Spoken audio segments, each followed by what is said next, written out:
Meus irmãos, bom dia. Graça e paz em nome do Senhor Jesus. Estou repetindo sempre, a gente está começando as nossas aulas assim, porque é assim que Paulo começa a carta aos Filipenses, que é a carta que nós estamos estudando.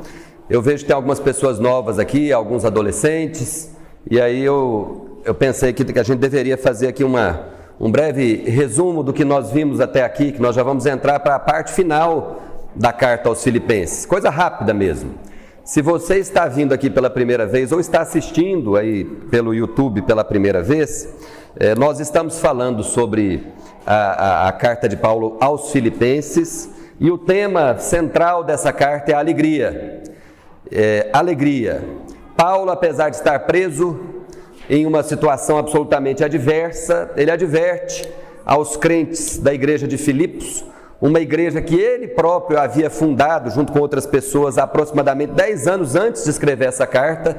Ele adverte aos crentes da igreja de Filipos que eles precisam estar alegres, apesar das coisas que a vida apresenta, apesar das adversidades. Ele exorta os crentes da igreja de Filipos que eles precisam se alegrar. E a gente traz sempre isso com uma aplicação prática para nós hoje, né? Como é que a gente se alegra no meio de um tempo tão incerto?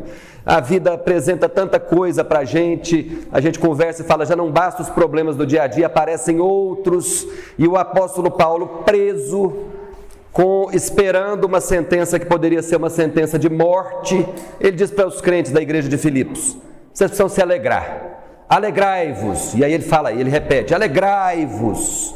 Essa é a mensagem do apóstolo Paulo.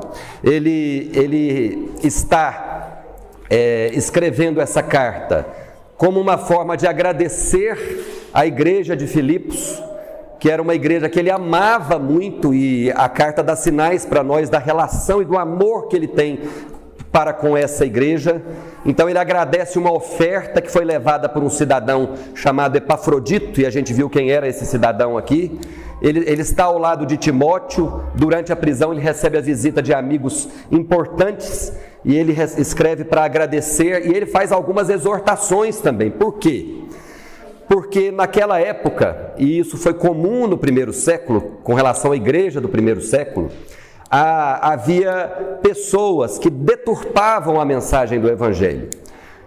Alguns que são chamados pelos teólogos de judaizantes levavam à igreja a mensagem de que a salvação era alcançada não apenas pela graça do Senhor Jesus, que existia um outro elemento que poderia ser acrescentado à salvação.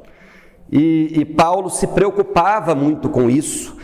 Essa foi uma das principais bandeiras da vida de Paulo, a preocupação com a mensagem dos judaizantes, porque a salvação não poderia ser alcançada de outra forma que não fosse pela graça.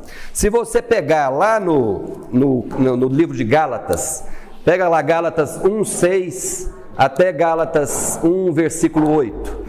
Rapidamente aí, é importante a gente ver. Paulo vai estar falando para aquela igreja, e essa foi uma das mensagens da vida dele, que a salvação se dava apenas por meio da graça, pela fé, apenas dessa forma. E que qualquer situação que fosse acrescentada na mensagem central da salvação era outra coisa, e Paulo chama lá de outro evangelho. Veja só, não é um evangelho mais ou menos. Se você está sentado no banco de uma igreja que prega alguma coisa que não seja genuinamente o evangelho da salvação, que te explica, que fala lá o seu coração, que a salvação se dá por meio da fé, pela graça do nosso Senhor, e apenas por isso, que não existe nenhuma situação vivida na sua vida, nenhuma credencial, nenhum crachá, nenhuma situação meritória que pode te dar a salvação, que as obras da lei não são suficientes para que você seja salvo. Ou seja, se há alguma mensagem que fuja da mensagem central, essa mensagem é chamada de outro evangelho. Quem abriu Gálatas, lê por favor, Gálatas 1, de 6 a 8. Fabrício, lê para gente. Admira-me que estejais passando tão depressa daquele que vos chamou na graça de Cristo para outro evangelho, o qual não é outro, senão que há alguns que vos perturbam e querem perverter o Evangelho de Cristo. Mas, ainda que nós, ou mesmo um anjo vindo do céu, vos pregue o Evangelho que vá além do que vos temos pregado, seja anátema. Olha só, olha que coisa forte. Pode descer um anjo do céu, pode ser o pregador que você mais admira no mundo, pode ser o apóstolo que se apresenta nas igrejas por aí e que coloca um outdoor na porta da igreja. Se ele disser qualquer coisa que avance ou que retroceda, que fuja desse evangelho que Paulo tanto pregou, ele diz: seja anátema, amaldiçoado. Esse evangelho ele chama no começo do texto que o Fabrício leu aqui de outro evangelho. Isso é outra coisa. Isso não é essa coisa que nós estamos conversando aqui. E aí no módulo passado, o Geraldo trouxe aqui para a gente uma advertência que Paulo fez aos crentes da igreja de Filipos com relação aos falsos mestres. E ele estava se referindo justamente aos judaizantes. Ele chama essa categoria de falsos mestres de cães. Não foi isso, Geraldo? Cães. Olha que coisa pesada, ele chama de cães. É gente que pregava uma outra coisa, que defendia uma outra bandeira, que levava uma outra mensagem. Ele chama esse povo de cães, maus obreiros. É isso que ele fala aí no texto que antecede a esse que nós vamos ler e nos debruçar sobre ele hoje. E esses crentes, esses mestres defendiam que além da graça do nosso Senhor Jesus Cristo, haveria que acontecer a circuncisão para que as pessoas fossem salvas. E Paulo traz uma mensagem maravilhosa dizendo o seguinte: a circuncisão que eles pregam é algo externo, a circuncisão de dentro do coração, internamente, só o Senhor Jesus pode fazer.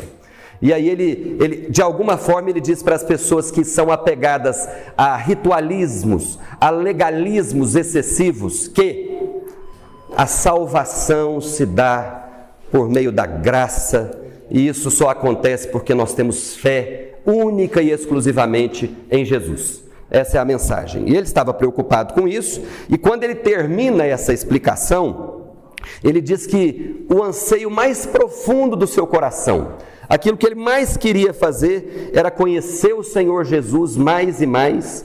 Paulo conhecia muito bem Jesus. Paulo tinha andado com Jesus. Paulo dedicava os dias da sua vida ao Senhor Jesus. E ele diz: o que eu quero mais, o anseio mais profundo do meu coração é conhecer o Senhor Jesus mais e mais. E quando eu penso em Paulo falando isso, eu fico pensando em pessoas que estão andando por aí hoje, que acham que já estão com o conhecimento completo daquilo que Jesus era. Mas ele diz isso. E ele diz também que ele quer unir-se ao Senhor Jesus na sua morte e na sua ressurreição, para que assim também ele, Paulo, alcançasse a ressurreição dentre os mortos. Esse texto que nós vamos ler hoje parece para muitas pessoas um texto muito pesado, um texto complexo, e a gente vai tentar fazer com que ele seja um texto leve, que nós possamos compreender, como temos feito até aqui, versículo por versículo. E aí eu te convido para deixar a sua Bíblia aqui aberta, você que está em casa também, a deixar a sua Bíblia aberta, porque é assim que nós vamos estudar. Paulo está preocupado que alguns dos receptores da carta possam imaginar que ele esteja sendo presunçoso demais, entendendo que ele já tinha alcançado o topo, o ápice do conhecimento da vida cristã, que ele já fosse, ele vai usar uma palavra aí, perfeito. E parece que essa mensagem que nós vamos ler agora é mais ou menos uma resposta a esses crentes da igreja de Filipos que pensam, ou que poderiam pensar assim. Então eu te convido a abrir a sua Bíblia na carta aos Filipenses, capítulo 3, nós vamos começar aí a partir do verso 12, e hoje nós vamos andar até o comecinho do capítulo 4, que é o último capítulo da carta de Paulo aos Filipenses. Filipenses 3, 12, diz o seguinte: não que eu o tenha já recebido ou tenha já obtido a perfeição, mas prossigo para conquistar aquilo para o que também fui conquistado por Cristo Jesus. Irmãos, quanto a mim, não julgo havê-lo alcançado, mas uma coisa faço, esquecendo-me das coisas que para trás ficam e avançando para as que diante de mim estão, prossigo para o alvo, para o prêmio da soberana vocação de Deus em Cristo Jesus. Todos, pois, que somos perfeitos, tenhamos este sentimento. E se, porventura, pensais de outro modo, também isto Deus vos esclarecerá. Todavia, andemos de acordo com o que já alcançamos. Essa é a primeira parte do texto que nós vamos estudar hoje. E aí a gente vai se deter, então, em versículo por versículo, para tentar compreender a profundidade do que Paulo está querendo dizer aqui aos Filipenses. Você vai ver aí no começo, entre os versos 12 e 14, que Paulo vai falar por 2 vezes aos crentes da igreja de Filipos que ele não havia alcançado a perfeição, que ele ainda não era perfeito, que ele não estava ainda no prumo, que ainda faltava algo para a vida e para a caminhada dele. E aí depois, nos versículos 15 e 16 desse texto que nós lemos, Paulo vai fazer uma exortação aos crentes da igreja de Filipos. O Hernandes divide esse texto em algumas partes, e ele diz, com relação a esse primeiro texto, ele diz, Paulo, o atleta. Por quê? Porque Paulo vai estar, quando ele diz que está prosseguindo para o alvo, que ele está buscando chegar a algum lugar, ele vai usar uma palavra que é muito atribuída aos atletas, usada no atletismo, aqueles que querem alcançar a linha de chegada, alcançar a vitória, aos arqueiros também, que naquela época existiam os jogos romanos, istmicos, aos arqueiros que pegavam o arco e tentavam alcançar, que a flecha chegasse no alvo, naquele alvo. Paulo vai usar essas figuras e ele é muito prático, ele é muito inteligente, ele é muito hábil, e ele está evidentemente que inspirado pelo Espírito Santo, então ele vai usar as figuras do dia a dia para que as pessoas pudessem entender o que ele está querendo dizer. Então, a primeira coisa, ele usa aí a palavra perfeição, você vai ver aí no versículo 12. Não que eu tenha já recebido ou tenha já obtido a perfeição. A perfeição aqui, a gente não pode interpretar simplesmente como algo pronto e acabado que não pode ser mudado, não. A palavra mais adequada aqui talvez seja a palavra maduro, que vem de maturidade mesmo, ou seja, eu não estou perfeito. Quando Paulo diz que não está perfeito, ele pode estar querendo dizer que ele não está maduro, pronto o suficiente com relação àquilo que ele recebeu, ou aquilo que ele tinha para fazer, ou seja, eu não estou perfeito ainda, não estou plenamente maduro. E esse era um termo muito usado por esse povo que nós falamos agora há pouco, que o Geraldo trouxe na semana passada, pelos judaizantes. Como eles observavam as obras da lei e imaginavam que as obras da lei eram suficientes para que a pessoa obtivesse a salvação, eles achavam que eram ou que estavam perfeitos, prontos. Se eu sigo tudo direitinho, eu estou pronto para ser salvo. Essa mensagem é uma mensagem absolutamente equivocada. Então, talvez porque essas palavras eram muito utilizadas pelos judaizantes, Paulo faz questão de dizer: eu não estou perfeito, não que eu ou tenha já recebido ou tenha já obtido a perfeição. Não estou perfeito, eu estou longe disso, eu ainda não estou no estado de perfeição, como vai acontecer na ressurreição dos mortos, que ele disse aí no finalzinho do versículo 11, que é o texto que o Geraldo terminou na aula passada. O Steve Lawson diz, e está aí na folha, a fé é sempre ativa e dinâmica, sempre nos levando adiante. Paulo está reconhecendo que ainda não chegou a um ponto em sua vida espiritual em que possa dizer que atingiu seu objetivo. Ele ainda precisa de muito crescimento espiritual na vida cristã. Paulo está dizendo, eu ainda não fui aperfeiçoado. É como se ele estivesse dizendo aqui, eu ainda estou lutando contra o pecado.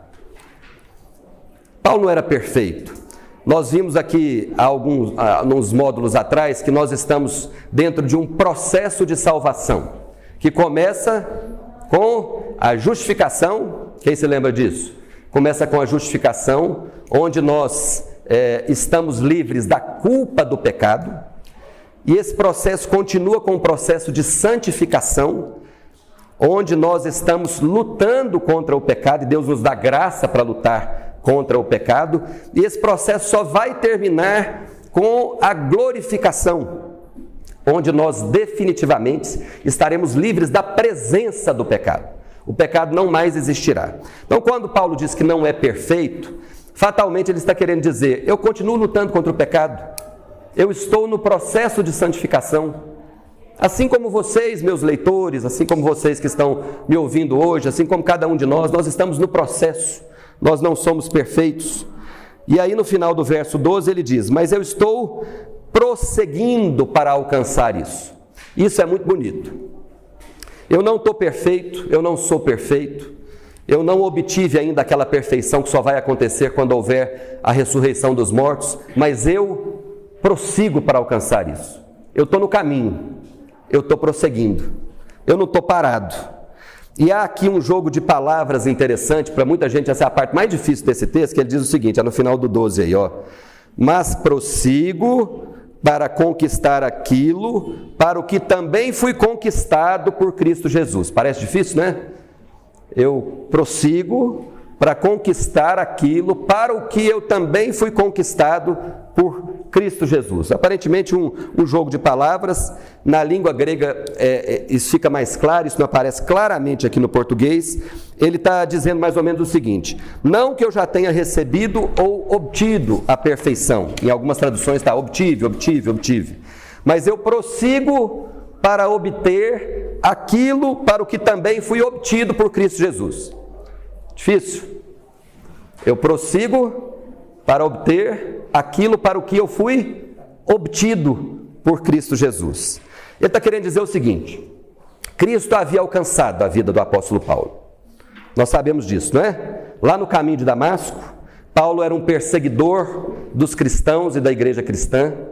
Cristo um dia o alcançou, pegou Paulo, pegou de jeito, de maneira irreversível. Cristo alcançou o coração do apóstolo Paulo. E aí ele reconhece e crê em Cristo Jesus. Cristo o obteve. Ali ele foi conquistado por Cristo.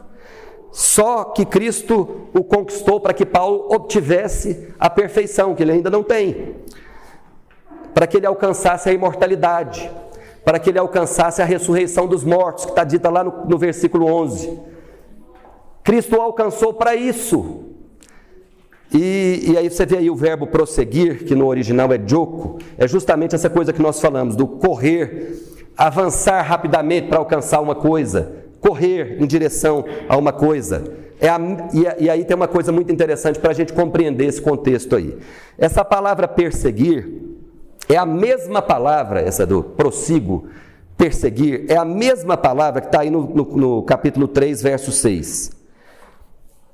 Quando há uma referência a Paulo com relação aos seus atributos, ele está dizendo: quanto ao zelo perseguidor da igreja. Paulo era um judeu zeloso, exemplar, ele perseguia os cristãos.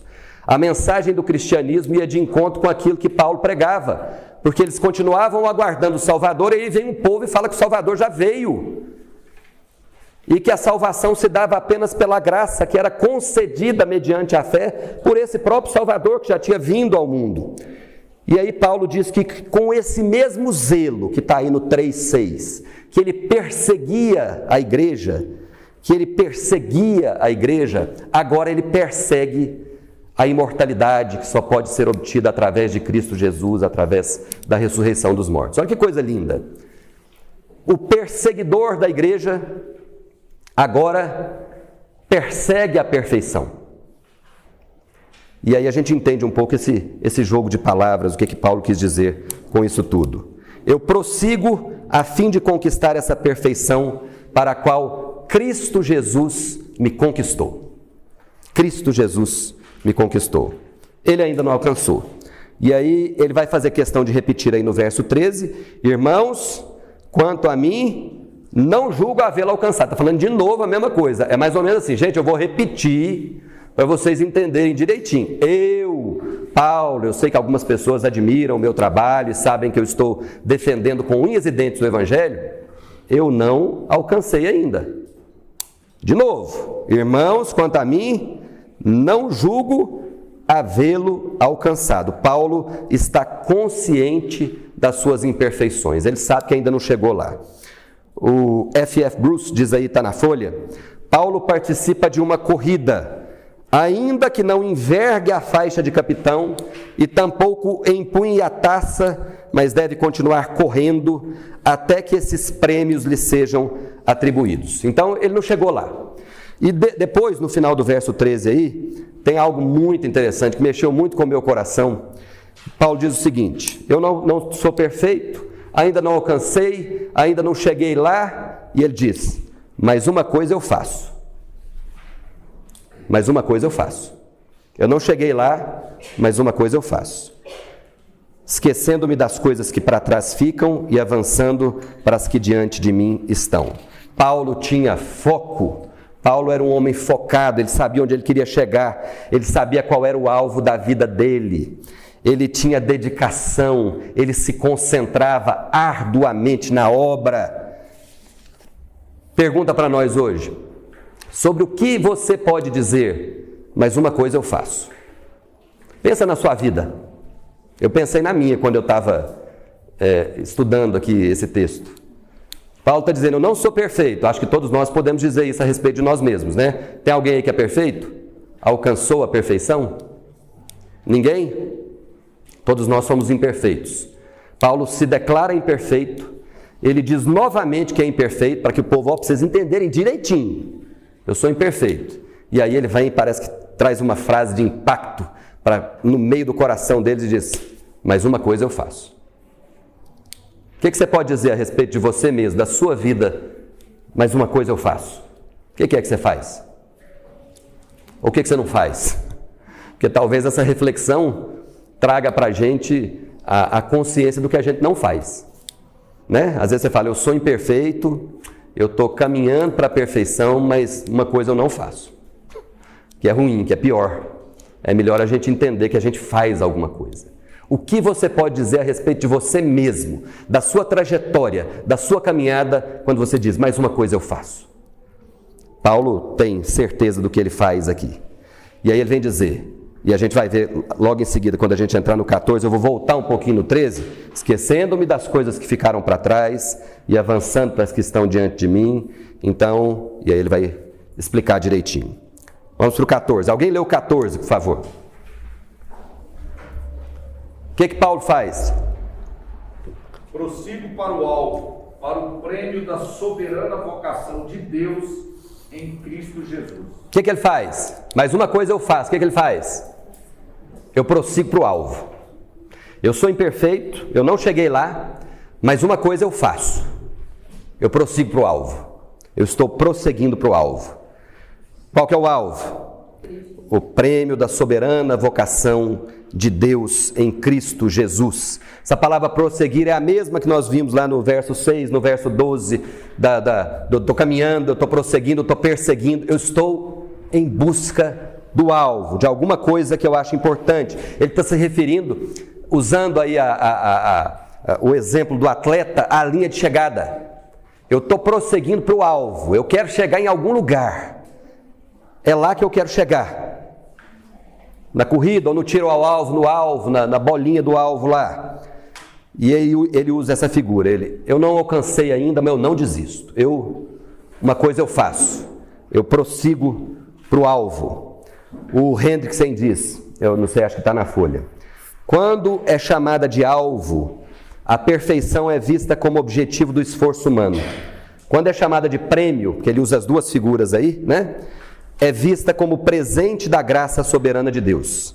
Embora seja verdade que essa crença e esse esforço são do início ao fim completamente dependentes da graça de Deus, somos nós que devemos aceitar a Cristo e a salvação nele. Somos nós que devemos nos esforçar para entrar. Eu tenho até uma crise teológica com essa declaração do Hendrickson aqui, mas o que ele está querendo dizer é o seguinte: tanto o prêmio quanto o alvo são algo que nós devemos viver para conquistar. Né? Nós precisamos chegar no alvo para ganhar o prêmio, que é esse prêmio que Paulo está dizendo aqui. O alvo, nós vimos o que é, o próprio versículo ensina, é o prêmio da soberana vocação de Deus em Cristo Jesus. É como se fosse aquela coroa com os louros para os corredores. Esse é o prêmio que será concedido. E o alvo para Paulo, está claro aqui qual é, gente, em uma palavra. O alvo para Paulo é Cristo. Paulo vive por isso. Paulo vive para isso. A cabeça dele está focada nisso. Ele está consciente de que ele é imperfeito, que ele precisa caminhar muito, que as coisas ainda não aconteceram como deveriam acontecer, que ainda havia muito a ser feito, mas ele diz: eu estou focado. Meu alvo é Cristo. É isso que Paulo diz. Vocação, o que é? Ele diz aí, né? O prêmio da soberana vocação, aquilo que Deus nos predestinou e nos elegeu antes da fundação do mundo. Ele nos deu uma vocação, Ele nos deu um chamado, Ele nos deu um propósito, alguma coisa para a gente fazer. Isso foi feito de maneira, tem outra palavra bonita aí, soberana. Deus faz isso de maneira soberana, não há interferências. Deus faz isso porque Ele quer, de maneira soberana. E Paulo sabia que Deus o havia chamado para uma vocação. E aí, como é que ele faz isso? Como isso se dá? Como é que ele prosseguia? Como um corredor prossegue para a linha de vitória, como um arqueiro prossegue para alcançar o alvo. E aí ele vem explicar isso no verso 13, a gente vai voltar um pouquinho só para entender como é que ele faz essas coisas. Primeiro ele diz: esquecendo-me das coisas que ficam para trás. E aqui tem uma mensagem importante para nós. Paulo foi um perseguidor da igreja, ele foi um opositor dos cristãos. Os cristãos, num determinado momento, tiveram Paulo como um dos seus principais inimigos. Ele perseguiu muita gente, ele fez muita gente sofrer por causa da fé em Cristo Jesus. Paulo foi um judeu, nós dissemos aqui, zeloso, e por isso mesmo ele deu muito trabalho. E aí ele diz: eu prossigo para o alvo, em primeiro lugar, me esquecendo das coisas que ficaram para trás. E às vezes você está aí hoje, vivendo, tentando prosseguir para o alvo com o peso da culpa, de alguma coisa que você fez, de algum pecado que você já ajoelhou, se arrependeu, confessou a Cristo Jesus, e isso continua te atrapalhando. Paulo diz que prossegue para o alvo. E ele dá a receita. A primeira coisa que a gente precisa fazer para prosseguir para o alvo é nos esquecer das coisas que ficaram para trás. O profeta diz lá, naquele texto maravilhoso, de que Deus nos perdoa a ponto de dos nossos pecados não se lembrar mais. Isso precisa falar o nosso coração. Se alguma coisa, se o peso da culpa está sobre seus ombros hoje, jogue isso para trás, porque Deus é um Deus que perdoa a ponto de dos nossos pecados Ele não se lembrar mais, de passar uma borracha. É como se aquilo não tivesse existido.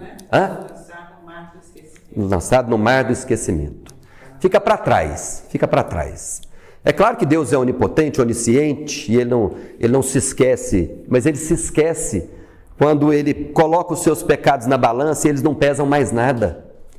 Então Paulo diz: me esquecendo das coisas que ficam para trás e avançando para diante, está aí no final do 13, para as que diante de mim estão. Ele está pensando o quê? Justamente nessa questão da perfeição, que só vai ser obtida lá na ressurreição dos mortos. E é mais ou menos assim, resumindo tudo isso que nós dissemos aqui do 12 até o 14.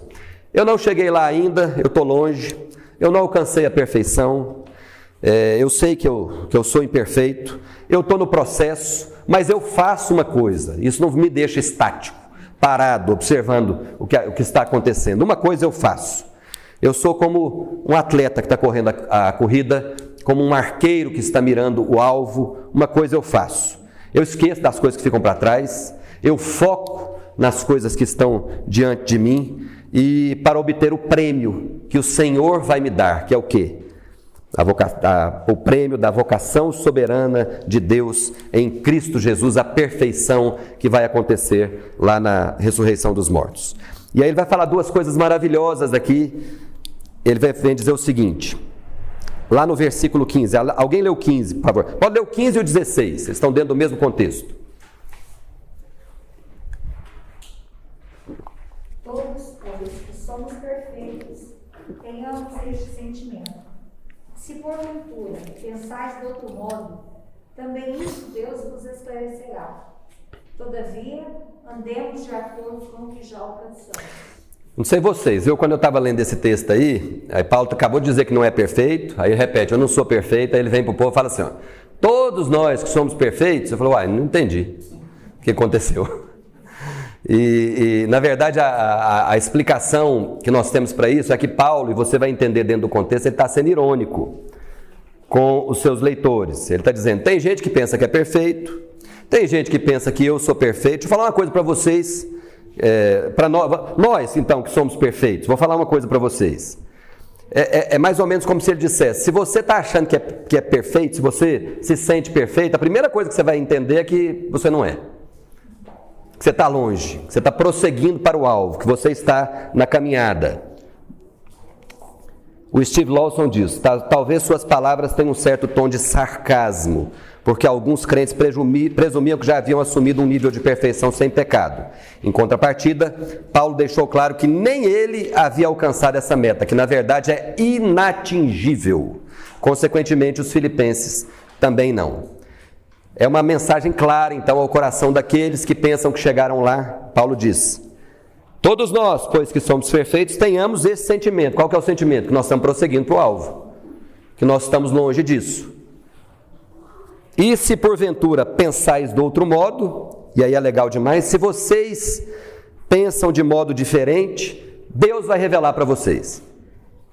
O Augusto Nicodemos, quando ele pega esse texto aqui, ele diz o seguinte, tem gente na igreja que tem um determinado nível de compreensão, e tem gente na igreja que tem outro nível de compreensão. Os mais jovens na fé compreendem de uma forma, aqueles que se dedicam, que estudam mais, que se debruçam mais, entendem de outra. E ele diz, se eu estou falando isso tudo e você ainda não pegou o ponto, Deus vai revelar para vocês. Ele orava por isso. Paulo amava demais os receptores dessa mensagem. Ele disse, se vocês ainda pensam diferente, vocês não pegaram o ponto, a expressão, vocês não... Deus vai revelar. Deus vai revelar para vocês. Aí alguém pode pensar, que revelação que é essa, né? Vai revelar em um sonho, de uma forma sobrenatural. Paulo é muito prático.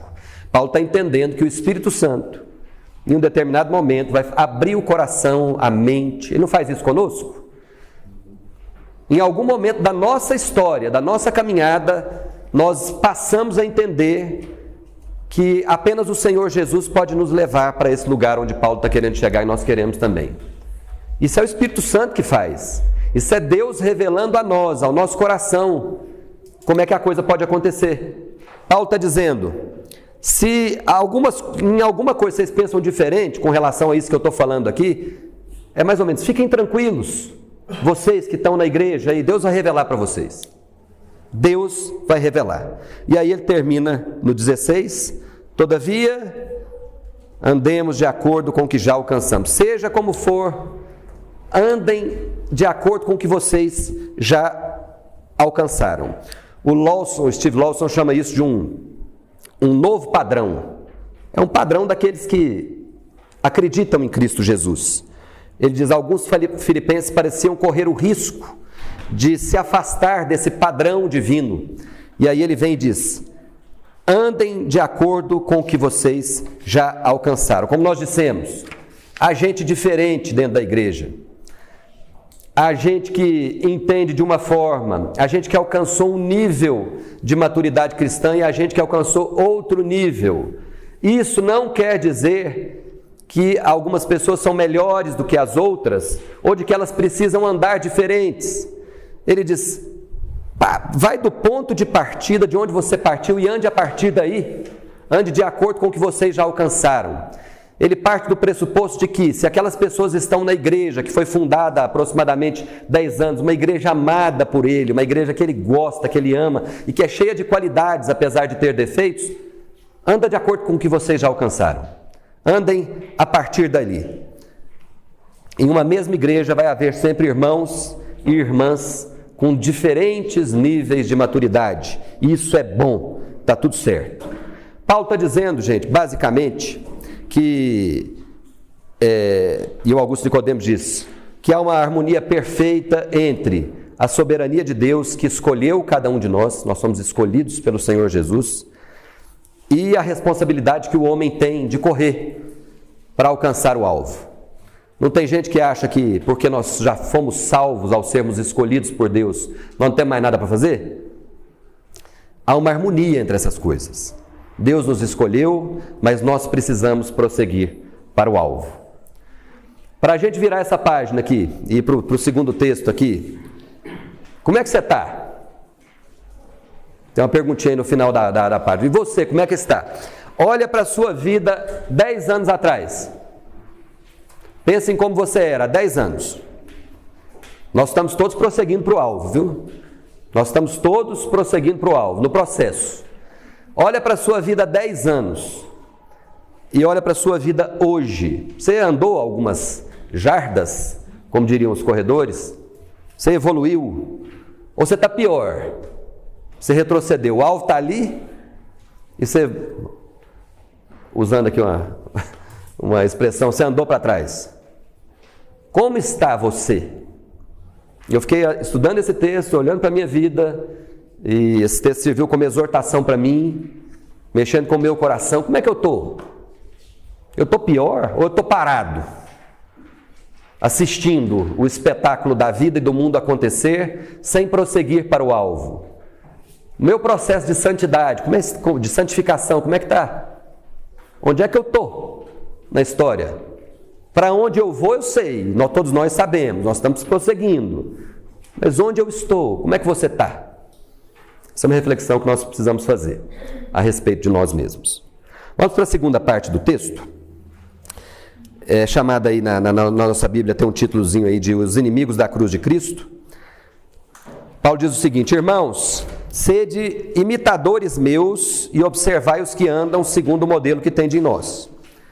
Pois muitos andam entre nós, dos quais repetidas vezes eu vos dizia e agora vos digo, até chorando, que são inimigos da cruz de Cristo. O destino deles é a perdição. O Deus deles é o ventre. A glória deles está na sua infâmia, visto que só se preocupam com as coisas terrenas. Pois a nossa pátria está nos céus, de onde também aguardamos o Salvador, o Senhor Jesus Cristo, o qual transformará o nosso corpo de humilhação para ser igual ao corpo da sua glória, segundo a eficácia do poder que ele tem de até subordinar a si todas as coisas. Portanto, meus irmãos, amados e muito saudosos, minha alegria e coroa, sim, amados, permanecei deste modo firmes no Senhor. Primeira coisa para a gente entender com relação a esse texto é simples. O Geraldo trouxe no módulo passado, Paulo preocupado com os judaizantes que pregavam a circuncisão, e aparentemente Paulo não está se referindo aqui, quando ele está falando sobre os inimigos da cruz de Cristo, a esse mesmo grupo. Por quê? Porque nesse texto aqui a gente viu ele falando de coisas, de só pensam nos prazeres daqui, de que o destino deles é a perdição, o Deus deles é o ventre, etc. De gente que vive diferente dos judaizantes, que são perigosos também, né? Os judaizantes são perigosos porque apregam que a salvação se dá através das obras da lei.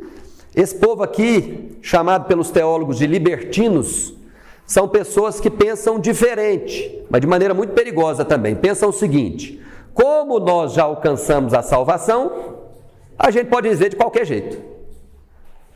E aí, você faz o que você quiser da sua vida. Aí você vive da maneira que você quiser, da forma que você quiser. Você vive de qualquer jeito. Essas pessoas pensavam assim, e pelo que nós entendemos dentro do contexto do texto, estavam lá importunando a igreja de Filipos, que era uma igreja boa, com essas ideias. Esse povo poderia viver de qualquer jeito, e Paulo se preocupa demais com a fidelidade teológica daquilo que é pregado. Então ele diz aos seus leitores: os judaizantes que dizem que você deve ser moralista e legalista, e que assim você vai alcançar a salvação, estão errados. Por outro lado, os libertinos, esses que dizem que você pode viver de qualquer jeito, também estão errados. Eles estão errados também. E aí ele, primeiro, no 17, Alguém leu 17? Pode ler. Irmãos, sejam imitadores meus e observai os que andam segundo o modelo que tendes em nós. Primeira coisa que Paulo faz é dar o exemplo dele. Ele fala, vocês precisam me imitar. Sejam imitadores meus. Aí você pode imaginar, Paulo está sendo arrogante, vaidoso demais da conta, sejam imitadores meus, mas ele não está, porque logo depois ele vai e fala de outras pessoas. Ele fala, sejam imitadores meus e observai os que andam segundo o modelo que tende em nós, ou seja, sejam imitadores meus e de outras pessoas que andam dessa forma. A gente tem muita dificuldade, essa é uma grande lição que ficou para mim ao ler esse texto, de reconhecer virtudes e qualidades nas pessoas. E aí você olha para alguém e fala, não, eu não posso andar segundo homem nenhum. Por quê? Porque meu alvo é Cristo e eu só penso nele. Não. O próprio Senhor Jesus fez com que alguns homens caminhassem conosco na nossa história para serem exemplos para nós, para que nós pudéssemos andar de acordo com eles. E eu fico pensando nas pessoas, às vezes as pessoas não são exemplo em tudo. Tem gente que não é exemplo em tudo. Tem gente que é exemplo para nós em alguma coisa importante, específica, no zelo com a palavra, com a obra, no zelo com a família, da forma com que tratam as pessoas. Deus coloca exemplos para nós. E a gente sempre tem muita resistência de admirar as pessoas e de dizer, que exemplo maravilhoso que o Senhor colocou na minha história. Paulo está dizendo para eles, olhem para mim e olhem para as outras pessoas, há outros que seguem esse mesmo exemplo. E aí ele está se referindo, vocês se lembram, dentro do livro aqui mesmo, quem são pessoas exemplares? Nós vimos aqui Timóteo, Epafrodito, Silas, que esteve com ele, era gente boa, gente. Não era gente perfeita, não. Ele acabou de dizer que ninguém é perfeito lá, não. Nem ele. Mas é gente boa, gente cujo exemplo poderia ser seguido, gente que inspirava. Ele falou, gente, andem segundo esse exemplo. O Steve Lawson diz, todo cristão hoje precisa ter os mesmos exemplos diante de si. Sábio é o crente que tem várias dessas pessoas em sua vida como mentores e líderes. Desorientado é o crente que acha que não precisa desse tipo de influência. Se você acha que você está senhor da razão, que você não precisa de ninguém. Outro dia eu ouvi uma história de uma pessoa querida que acho que o pastor foi conversar com ela e ele disse, não, eu não converso porque eu estou num nível, isso aconteceu perto da gente, eu estou num nível de conhecimento, de maturidade, que eu só converso com 2, 3 pessoas aqui em Anápolis. Aí falou o nome das pessoas. Fora elas, tem ninguém para conversar comigo. Eu sou a última bolacha do pacote. A Coca-Cola gelada do deserto. Sou eu. E aí Paulo está dizendo, não, olhem para as pessoas, para mim e para esses líderes que andam de acordo com a palavra. É claro que a nossa igreja aqui, quando você vai ser batizado, vai ser recebido aqui na igreja, você diz que vai se subordinar aos líderes dessa igreja, mas tem uma frase que completa isso que é muito importante, que é o seguinte, à medida em que esses líderes forem fiéis à palavra. Se eles disserem qualquer coisa que fuja daqui, não precisa se subordinar a ninguém, não. É dentro dessa medida. É claro que Paulo e esses líderes estão limitados por aquilo que a palavra de Deus diz. Por quê? Por que ele está exortando eles? Falar, olhem para mim e olhem para os outros. E aí no 18 ele vai dizer, alguém lê para mim o 18? Pode ler, quem não leu ainda. 18. Pois muitos andam entre nós, dos quais, repetidas vezes, eu vos dizia, e agora vos digo, até chorando, que são inimigos da cruz de Cristo. Há muitos entre vocês que não devem ser imitados. Vocês podem imitar alguns, mas tem outros que vocês não podem imitar. Ele está preocupado com esses libertinos que estavam andando pela igreja. E ele diz aí no 18, a Paula leu aí, que vos digo até chorando. Gente, olha o tanto que Paulo amava a obra de Deus e amava esses irmãos. E ele preocupado com o que estava acontecendo, e Epafrodito traz notícias, né? E ele fica sabendo o que está acontecendo na igreja, ele diz: eu estou dizendo para vocês até chorando, que há muitas pessoas aí que vocês não devem, não podem seguir. Algumas pessoas não devem ser seguidas. É a única vez nessa carta onde há uma referência que Paulo chorou. E ele chora por quê? Porque ele ama esse povo, está preocupado com esse povo, com aquilo que esse povo está ouvindo. É como alguns líderes cristãos reformados de hoje, que ligam a televisão, apertam o botão da televisão, e ligam o rádio, e veem o tanto de heresias que estão sendo trazidas aos ouvidos e aos corações das pessoas aí hoje, coisa que não está aqui na Bíblia. E você pode ter certeza que tem gente hoje fiel à palavra que ouve aquilo e chora. E fala: não é possível que tenha alguém hoje falando isso para o povo de Deus. Convencendo o povo de Deus que é preciso fazer isso para que uma bênção chegue à sua casa. Tem gente que ainda hoje chora. Paulo chorou, escrevendo a carta, falando sobre as pessoas que estavam influenciando de maneira negativa a igreja. Ele chora. O Hernandes diz: Paulo tem firmeza e doçura. Ele exorta com a clareza da sua mente e com a profundidade do seu coração.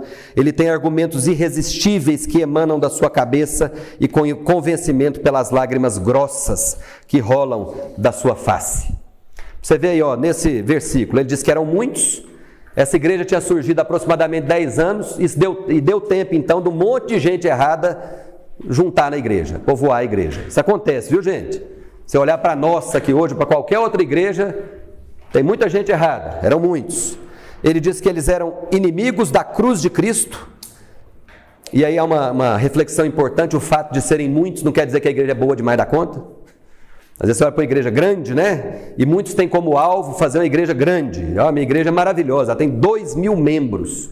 Isso não quer dizer necessariamente que a igreja é boa. Eram muitos, mas havia ali inimigos da cruz de Cristo. O destino deles é a perdição. Isso quer dizer destruição, perdição eterna, mesmo inferno. Esse povo vai para o inferno, eles são inimigos da cruz de Cristo. A glória deles está na infâmia, ou seja, eles têm orgulho daquilo que eles deveriam se envergonhar. Eles falam esse monte de bobagens aí, se orgulham disso. Que coisa estúpida. E por que eles se gloriavam? Porque eles só pensam, está no final aí do versículo, nas coisas terrenas, aí no final do 19, né? Nós já passamos aí para o 19. Então, o destino deles é a perdição, o Deus deles é o ventre. E aqui há uma reflexão se esse ventre é apenas o apetite físico. Não. A principal explicação que nós temos é falando do apetite sexual. A gente está pensando nos prazeres apenas desse mundo mesmo e tal, se referindo aos prazeres do corpo. A glória deles está na sua infâmia, visto que só se preocupam com as coisas terrenas. E aí Paulo vem encerrar com essa maravilhosa declaração, dizendo que ele é um cidadão do céu. Paulo vem dizer no final disso tudo que ele é estrangeiro nesse mundo, que o passaporte dele é outro. Ele é um cidadão do céu. Olha que coisa linda. Alguém lê o 20 e o 21, por favor. Pode ler, gente, sem vergonha. Pois a nossa pátria está nos céus, onde também aguardamos o Salvador, o Senhor Jesus Cristo, o qual transformará o nosso corpo de humilhação para ser igual ao corpo da sua glória, segundo a eficácia do poder que ele tem de até subordinar a si todas as coisas. Aleluia. Paulo está dizendo: olha, vocês estão vendo o exemplo desse povo aí que eu estou preocupado, que está pensando só nas coisas do mundo, nos prazeres daqui? A nossa pátria está no céu. Nossos olhos estão voltados para outro lugar. Nossa cidadania é celestial. Se você voltar lá, nós não vamos voltar agora pelo tempo, no 1,17, você vai ver que ele está usando o mesmo termo que ele usa lá para dizer cidadãos dos céus. Nossa vibe é outra, e se não é, deveria ser. Nós somos cidadãos dos céus. De lá dos céus, ele continua, nós aguardamos o nosso Salvador. Essa é a nossa esperança. Os libertinos, aqueles falsos mestres, eles estão preocupados com outra coisa. Nós estamos preocupados em olhar para os céus e de lá aguardar o nosso Salvador. Quem é? Ele responde no final do verso 20: o Senhor Jesus Cristo é o nosso Salvador. A nossa pátria está nos céus, de lá nós aguardamos o nosso Salvador, e o nosso Salvador é o Senhor Jesus Cristo. Que declaração maravilhosa. O Dennis Johnson diz, está aí na folha: ser cidadão de Filipos era ser um cidadão da distante Roma, onde César governava seu vasto império, com todos os privilégios e responsabilidades inerentes. Assim, também os seguidores de Jesus em Filipos, fosse seu status na sociedade o de escravo ou cidadão ou algo intermediário, eram cidadãos de uma distante capital cósmica, do próprio céu, onde o Salvador e Senhor Jesus Cristo, infinitamente mais poderoso que os imperadores romanos, governa o universo. Nós somos cidadãos dos céus, os nossos olhos estão lá, e o nosso governante, aquele a quem tem todas as coisas, no texto que você acabou de ler aí, debaixo dos seus pés, ele está governando. Isso tem que nos dar segurança e esperança. Ele está governando todas as coisas, nós somos cidadãos de lá. E aí ele termina dizendo que o nosso corpo vai ser glorificado na segunda vinda de Cristo. Nós falamos agora há pouco do processo de salvação, que começa com a justificação, nós estamos prosseguindo para o alvo, num processo de santificação, e no final haverá a glorificação. E aí Paulo está dizendo, o nosso corpo vai ser glorificado, vai ser transformado, no 21, o qual transformará. Por que precisa mudar o corpo? Você pode se perguntar. Primeiro porque, olha só, a gente é feio, né? Precisa mudar o corpo, precisa transformar. Precisa transformar. Segundo, porque o nosso corpo é corruptível. Nós estamos suscetíveis ao pecado o tempo todo. O nosso corpo adoece, o nosso corpo empodrece. Então, o nosso corpo será transformado na glorificação. Olha que coisa maravilhosa. Transformado, vai mudar a forma. E o corpo será, diz o versículo aí, semelhante ao corpo da sua glória. Nosso corpo será semelhante ao corpo que Jesus Cristo assumiu quando ele ressuscitou dentre os mortos. Olha que coisa maravilhosa, que promessa maravilhosa nós temos para nós. E aí ele termina dizendo que Cristo tem poder para fazer isso. Esse poder foi dado a Cristo em sua ressurreição. Ele pode todas as coisas e ele tem poder para fazer isso segundo a eficácia do poder que ele tem. É assim que a palavra de Deus diz. Ele termina aí no versículo 1 do capítulo 4, dizendo o seguinte para os filipenses: gente, o goiano fala assim, ó, firma o golpe, fiquem firmes, não amoleçam, fiquem firmes, permaneçam firmes. E aí a gente tem que se lembrar que essa igreja era uma igreja boa e que a grande maioria permanecia mesmo firme. Ele chama os seus irmãos aí, ó, no versículo 1 do capítulo 4, meus amados irmãos, depois ele repete, né? Sim, amados. E ele diz que eles são saudosos, ele tem saudade dos irmãos da igreja de Filipos. Meus amados e saudosos irmãos. Igual ele disse para Epafrodito, nós vimos lá no outro módulo, meu irmão, ele diz para esses irmãos da igreja de Filipos, meus irmãos, saudosos, amados. Ele traz essa expressão maravilhosa, minha alegria e coroa. Coroa, aquela que vai ser entregue ao vencedor da prova. Esses irmãos, Paulo está querendo dizer, é que vão ser a coroa dele, o louro na cabeça dele quando ele chegar no final dessa corrida. Ele queria que os filipenses permanecessem firmes na fé, recusando o modo de viver daqueles que ensinavam de maneira errada. E eu trago mais uma pergunta para a gente encerrar a nossa reflexão de hoje. Quem é a coroa sobre a sua cabeça? Você pensando lá na linha de chegada, prosseguindo para o alvo, quem é que você trouxe para o Senhor Jesus? Paulo está se referindo a uma igreja inteira dizendo, vocês são a minha alegria e a minha coroa. Às vezes nós estamos caminhando e não estamos preocupados em termos uma coroa como essa que Paulo certamente tem na nossa caminhada. Nós precisamos evangelizar. Nós precisamos andar pregando a mensagem da salvação, nas oportunidades que Deus nos der e naquelas que a gente nem percebe, às vezes passa batido. Nós precisamos pensar nisso, porque é uma das coisas mais gostosas que existem. E aí Paulo se refere a esses irmãos, dizendo que eles são a alegria, a coroa dele, é quando você percebe alguém na caminhada e vê que você foi uma influência positiva na vida dessa pessoa, e que você foi alguém que Deus usou, um instrumento vivo do Senhor Jesus para fazer com que o Evangelho chegasse ao coração daquela pessoa. Nós somos apenas instrumentos, é o Espírito Santo que faz a obra e é Deus quem realiza todo o trabalho, mas é bom demais você olhar para a história de alguém, às vezes de uma família, de uma pessoa só, e dizer: ali está alguém que é minha alegria e minha coroa. É disso que eu me orgulho, é isso que eu coloco na minha cabeça. Mais nada, absolutamente nada. Na folha aí tem aquela musiquinha do Kleber Lucas, que as nossas crianças, os nossos jovens cantam, e que retrata muito bem isso que nós vimos aqui. Ele diz: eu estou subindo para um lugar mais alto, eu já queimei as pontes com o passado, eu já me esqueci das coisas que ficaram para trás.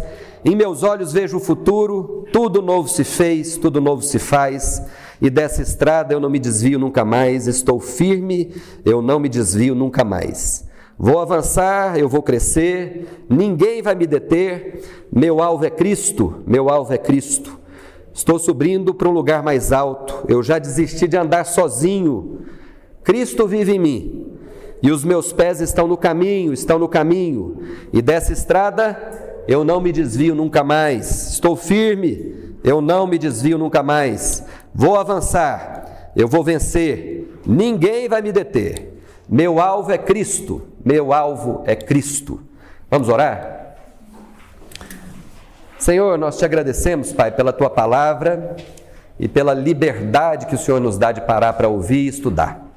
Apesar de nós, e o Senhor tem falado conosco, o Senhor tem falado ao nosso coração, e nós rogamos ao Senhor que a palavra que nós estudamos hoje dê ânimo para o nosso coração, para que nós continuemos firmes, prosseguindo para o alvo. Que o nosso alvo seja o Senhor, que não seja apenas os prazeres desse mundo, as coisas que essa vida passageira pode nos oferecer, mas que o Senhor possa colocar o nosso coração em outro lugar, os nossos olhos em outro lugar, para que nós possamos reconhecer que nós somos efetivamente cidadãos dos céus, olhando para essa realidade como sendo a nossa realidade, Pai. Faz isso conosco hoje, nessa manhã, traz isso para o nosso coração, Senhor, que o Senhor possa colocar na nossa história e na nossa caminhada exemplos de pessoas como o apóstolo Paulo, como Timóteo, como Silas, para que a gente possa olhar para essas pessoas que passam pelo nosso caminho e que a gente possa andar dessa forma. Afasta de nós as pessoas que ensinam outro evangelho, que trazem para nós outras verdades que não sejam as do Senhor, e coloca os nossos olhos, o nosso coração, a nossa caminhada naquilo que é importante para o Senhor, para que a gente possa receber no final o prêmio da soberana vocação de Cristo Jesus, e que a gente possa olhar para o Senhor em todas as coisas. Cuida de nós no restante desse dia, ser conosco e abençoa-nos, Pai, no nome de Jesus. Amém. Amém.